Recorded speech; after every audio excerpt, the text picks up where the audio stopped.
Hello class 8 students, this is your science teacher Agrima Rawat. Hope you are all doing well.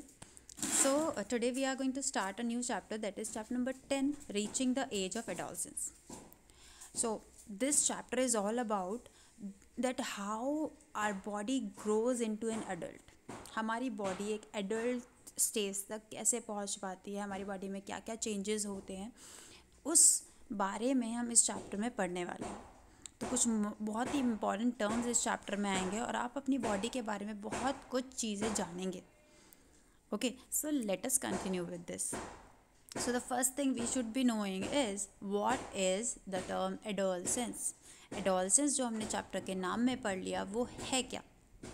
So adolescence क्या है. Adolescence एक time period है, मतलब एक बहुत लंबा समय है, ठीक है, जिस बीच में हमारी बॉडी मैच्योरिटी की तरफ जाती है. और इस टाइम में बहुत सारे चेंजेस हमारी बॉडी में होते हैं. हमारी बॉडी में कभी भी चेंज एक बार में एक जल्दी से एकदम से नहीं हो जाता. वो जो चेंजेस हमारी बॉडी में मैच्योर बनने के लिए होते हैं वो एक बहुत लंबा टाइम लेता है.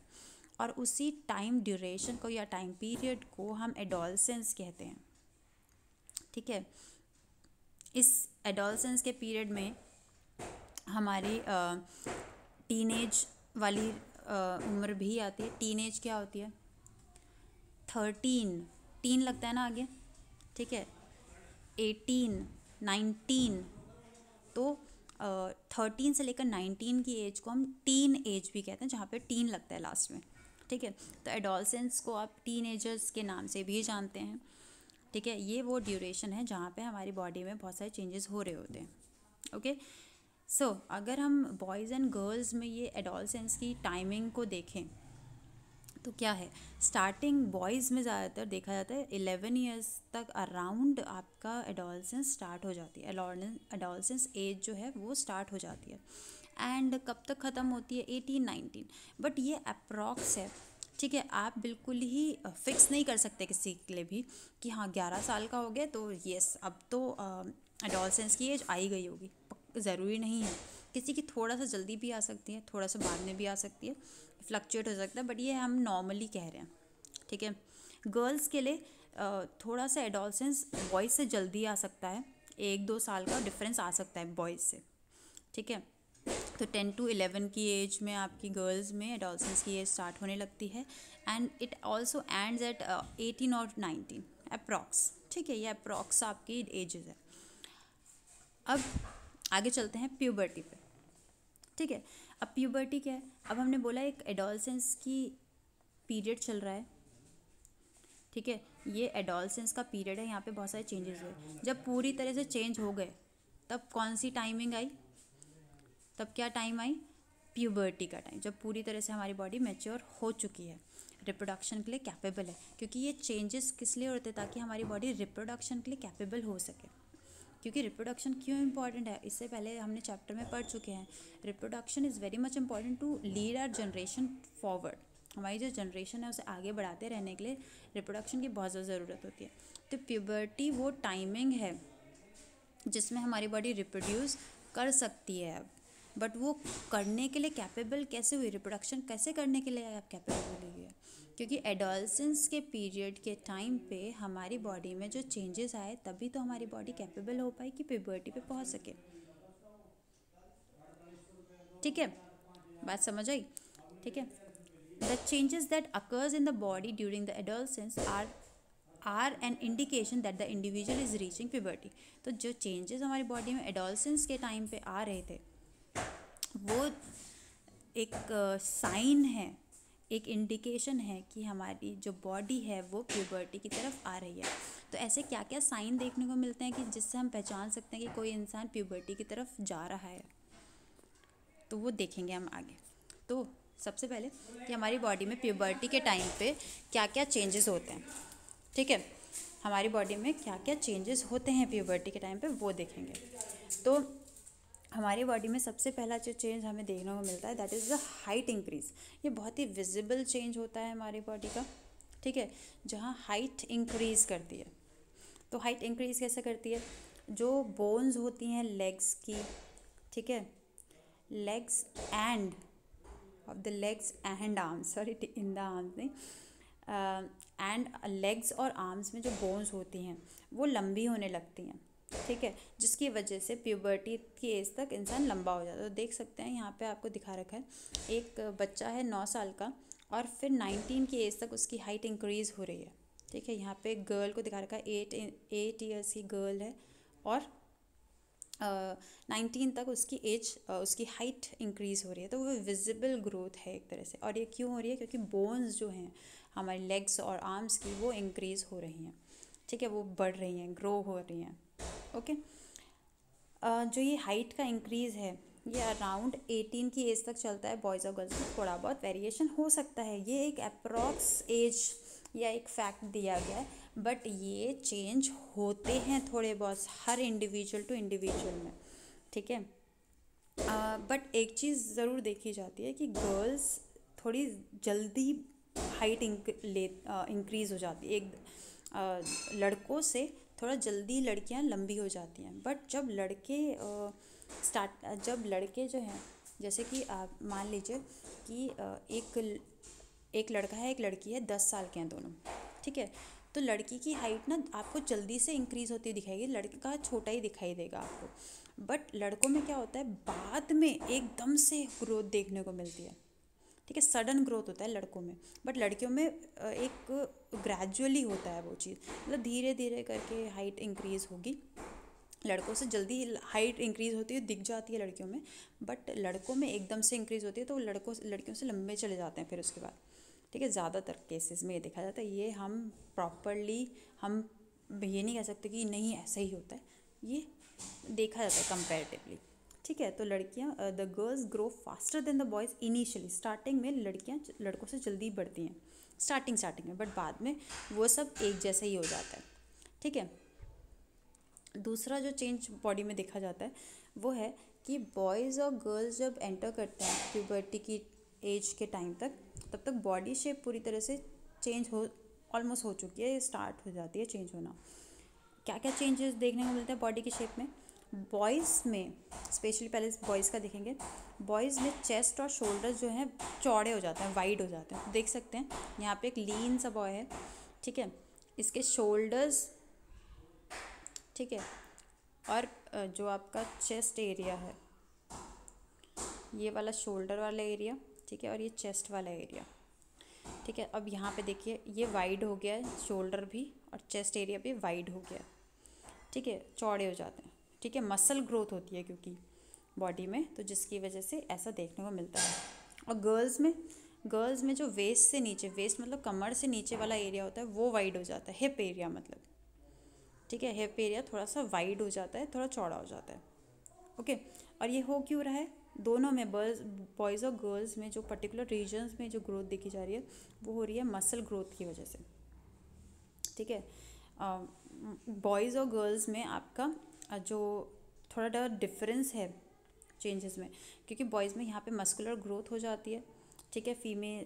बॉयज़ में ज़्यादा मस्कुलर ग्रोथ रहती है, फीमेल्स में आपको मसल ग्रोथ उतनी नहीं रहती, शोल्डर वगैरह ऐसे वाइडर नहीं होते गर्ल्स में, ठीक है। बॉयज़ में ज़्यादा देखा जाता है आपका। तो ये चेंजेस देखने को मिलते हैं in the boys and girls, ठीक है, शेप में। और दूसरा एक थर्ड चेंज है वॉइस का, ठीक है। वॉइस का चेंज क्या होता है? जब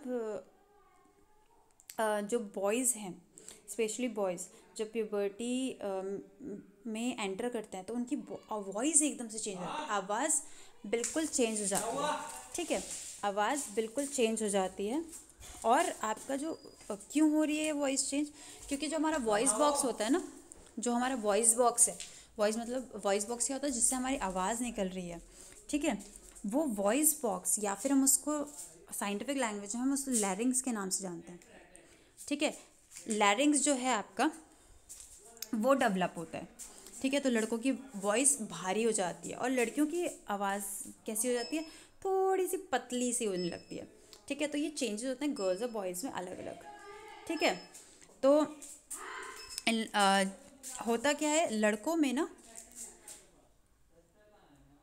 ये जो पार्ट दिख रहा है आपको, ये उठा हुआ पार्ट थोड़ा सा लड़कों में ज़्यादा देखा जाता है, इसको बोलते हैं एडम्स एप्पल, तो ये एनलार्ज पार्ट होता है लड़कों में। थ्रॉट जो है, जो गला है हमारा, वो बॉयज़ में आपका थोड़ा सा इंक्रीज हो जाता है, बाहर की तरफ आ जाता है। तो इसे बोलते हैं एडम्स एप्पल। आप लड़के अगर अभी आप लोग 8th क्लास में, थोड़ा बहुत आपको शायद दिखने लगे, ठीक है, नहीं तो थोड़ी एज थोड़ी और बढ़ जाएगी आपकी तो आपको दिखने लगेगा ये एडम्स एप्पल, ठीक है। तो लड़कों की वॉइस हॉर्श हो जाती है, हॉर्श मतलब थोड़ी हैवी हो जाती है, क्योंकि लैरिंग्स में चेंज हो रहा है, वॉइस बॉक्स में चेंज आ रहा है, तो ऑब्वियसली आवाज़ में चेंज आएगा, ठीक है। और गर्ल्स में इतना ज़्यादा चेंज देखने को नहीं मिलता, थोड़ा बहुत पतली हो जाती है, और लड़कियों की बहुत ज़्यादा आपको चेंज नहीं देखने को मिलेगा लड़कियों की आवाज़ में। और कंपेरेटिवली लड़कों में देखेंगे तो लड़कों की आवाज़ एकदम से भारी लगने लगती है, ठीक है। तो ये चेंजेस आते हैं। इसके अलावा और एक और जिससे हर टीनेजर बहुत ज़्यादा परेशान रहता है, पिंपल्स आ जाते हैं। पिंपल्स क्यों आ रहे हैं? होता क्या है, हमारी बॉडी में जो स्वेट ग्लैंड्स और ऑयल ग्लैंड्स होते हैं वो ज़्यादा एक्टिवेट हो जाते हैं इस टाइम में, ठीक है। सेबेशियस ग्लैंड मतलब ऑयल ग्लैंड्स, तो यहाँ पे आपका ना ऑयल वगैरह सिक्रीशन होता है। अब अगर हम साफ़ सफाई नहीं रख रहे, क्लीनिंग नहीं कर रहे, और ये ऑयल बहुत ज़्यादा जनरेट हो रहा है, यहाँ पे कूड़ा वगैरह जम गया, तो यहाँ पे क्या होगा आपका, यहाँ पे आपकी क्लॉगिंग हो जाएगी, ये बंद हो जाएंगे, जिसकी वजह से पिंपल्स, दाने वगैरह ये सब निकलते हैं, ठीक है। और इस एज में बहुत ज़्यादा देखा जाता है girls as well as boys में कि ये पिंपल्स, एक्ने वगैरह देखने को मिलते हैं। बट आप थोड़ा बहुत क्लीनिंग वगैरह ज़्यादा ध्यान रखेंगे तो उससे थोड़ा बहुत आप बच सकते हैं, बट पूरी तरह से कोई नहीं बच पाता है, ठीक है। तो क्योंकि ऑयल और स्वेट ग्लैंड्स बहुत ज़्यादा एक्टिवेट हो जाते हैं प्यूबर्टी की एज में, तो इस वजह से ये चीज़ देखने को मिलती है। ओके, समझ आ रही है ये बात? तो आज तक दिमाग में लगता होगा अरे कि क्यों आ गया यहाँ पे पिंपल, ये यहाँ पे पिंपल क्यों आ रहा है, तो इस वजह से आता है, ठीक है। चलिए नेक्स्ट, हमने सेक्स ऑर्गन्स के बारे में पढ़ा था रिप्रोडक्शन वाले चैप्टर में। तो उनमें हमने बोला था कि जो ओवरीज हैं वो एग प्रोड्यूस करने लगती हैं, टेस्टिस है वो स्पर्म प्रोड्यूस करने लगता है। बट स्टार्टिंग में जब बच्चा पैदा होता है उसी टाइम पे ओवरी या स्पर्म प्रोड्यूस होना स्टार्ट नहीं होता है, वो तब स्टार्ट होता है जब आपकी बॉडी प्यूबर्टी पे एंटर कर गई है, ठीक है। प्यूबर्टी में आने के बाद ही ये होता है, तो उससे पहले बहुत सारे चेंजेस होंगे, तो डेवलप होंगे पहले सेक्स ऑर्गन, तब जाके आपके सेक्स ऑर्गन गैमीट्स या ओवरी, सॉरी आपके एग और स्पर्म प्रोड्यूस करना स्टार्ट करेंगे, ठीक है। मेल्स में तब प्यूबर्टी में स्पर्म प्रोडक्शन स्टार्ट होता है, फीमेल में आपका एग रिलीज होना स्टार्ट होते हैं, ठीक है। तो कब होंगे? जब प्यूबर्टी हिट कर लेंगे आप। Next, mental, emotional, intellectual maturity. Obviously जैसे जैसे बच्चा बड़ा होता है तो देखने को मिलता है कि उसके मेंटल एबिलिटी बढ़ रही है, सोचने की क्षमता बढ़ रही है, अलग अलग चीज़ों में सोचता है, इमोशनली बहुत ज़्यादा हो जाता है, अपने दोस्तों के साथ बहुत ज़्यादा अटैच्ड होता है, ठीक है। थोड़ा सा एक कॉन्शियस डेवलप होता है, ठीक है। तो ब्रेन एक मैक्सिमम लर्निंग पावर तक पहुंच जाता है एडोलसेंस की एज में, ठीक है। और जो सोचने का तरीका होता है वो भी चेंज होने लगता है। पहले बच्चा अलग चीज़ों पे सोच रहा था, जैसे वो एडोलसेंस की एज में पहुंचता है उसका थिंकिंग वे ही चेंज हो जाता है, ठीक है। और ये भी देखा जाता है कि गर्ल्स और बॉयज सेल्फ कॉन्शियस बड़े हो जाते हैं। सेल्फ कॉन्शियस मतलब अपने लिए बहुत ज़्यादा, अपने आप को शीशे में देखते रहेंगे, कैसे लग रहे हैं, बाल कैसे हो रहे हैं, कैसे ड्रेस कर रहा है, सब कुछ सेल्फ कॉन्शियस आ जाता है कहीं ना कहीं। बचपन में इतना ज़्यादा नहीं होता, थोड़ा बहुत होता है, बट जैसे जैसे एडोलसेंस की एज की तरफ आप और बढ़ते जाते हैं आगे, एडोलसेंस की एज में आगे बढ़ते जाते हैं, तो और ज़्यादा सेल्फ कॉन्शियसनेस आने लगती है, ठीक है। और क्योंकि इस एज में इतने ज़्यादा चेंजेस हो रहे हैं बॉडी में, शेप चेंज हो रही है, पिंपल्स, ऑयल ग्लैंड्स हमारे इतने ज़्यादा एक्टिवेट हो गए हैं, ठीक है। और हमारी बॉडी में इतने सारे चेंजेस हो रहे हैं, तो कहीं ना कहीं जो एक छोटा सा बच्चा ही था वो, है ना, बच्चा मतलब 10, 11, 12 एज क्या है, छोटी सी एज ही है ना। इस एज में फिर बच्चा अनकंफर्टेबल भी होने लगता है, कभी कभी इनसिक्योर भी होने लगता है अपने आप को, इतने अचानक से जो चेंजेस होने लगते हैं बॉडी में, ठीक है। तो इन सब चीज़ों से भी थोड़ा बहुत फ़र्क पड़ता है। तो इस चीज़ में पेरेंट्स, हमारे जो टीचर्स हैं, वो हम सब आपका साथ दे सकते हैं, ताकि आप लोग इस इनसिक्योरिटी या इस अनकंफर्टेबिलिटी से बच सकें, ठीक है। चलिए आगे बढ़ते हैं। अब है सेकेंडरी सेक्सुअल करेक्टर्स। अब सेकेंडरी सेक्सुअल करेक्टर्स क्या हैं? प्यूबर्टी के टाइम पे कुछ चेंजेस जो हमारी बॉडी में मेल्स और फीमेल्स की बॉडी में, उन दोनों को अलग अंतर करते हैं, उन दोनों में डिफ्रेंशिएट करते हैं उन दोनों को, कि मेल को देख के पता चल जाए कि हाँ ये मेल है, फीमेल को देख के पता चल जाए हाँ ये फीमेल है। सिर्फ उनके बालों से नहीं, उनके कपड़ों से नहीं पहचाने हम उन्हें, ठीक है, उनके बॉडी के स्ट्रक्चर से ही हम उनको देख के पहचान लें कि ये मेल है या फीमेल है। वो सेकेंडरी सेक्सुअल कैरेक्टर्स होते हैं, ठीक है, जो मेल और फीमेल को एक दूसरे से डिफ़र करवाते हैं, ठीक है, इन्हें सेकेंडरी सेक्सुअल कैरेक्टर्स कहते हैं। सेकेंडरी सेक्सुअल कैरेक्टर्स क्या क्या हैं? बॉयज़ में अगर देखें हम तो वो कैरेक्टर्स हैं फेशियल हेयर ग्रोथ। फेशियल मतलब फेस पे जो हेयर ग्रोथ होती है, ठीक है। मूस्टैच मतलब मूछें आने लगती है। बियर्ड मतलब दाढ़ी आने लगती है, ठीक है। छोटे में तो नहीं होता ना, 9 साल के बच्चे में तो आपको मूछ दाढ़ी नहीं दिखती। जैसे 19 की एज तक पहुँचता है, मूस्टैच बियर्ड दिखने लगती है। चेस्ट पे हेयर ग्रोथ दिखने लगती है। आर्म्स के नीचे, ठीक है, अंडर पिट जो आर्म्स के नीचे की तरफ आपका आर्म पिट जिसे हम कहते हैं, वहाँ पे भी बाल दिखने लगते हैं। प्यूबिक एरियाज मतलब आपके जो सेक्सुअल आपके रीजन्स है ना, जो जैसे कि मेल्स में ये टेस्टिस पेनिस के ऊपर की तरफ यहाँ पे हेयर ग्रोथ दिखने लगेगी। फीमेल्स में इस एरिया में आपको हेयर ग्रोथ दिखने लगेगी, होता है ये, ठीक है, ये नॉर्मल है। तो ये दिखने लगता है। गर्ल्स में ब्रेस्ट साइज इंक्रीज होने लगता है। ब्रेस्ट क्या होता है?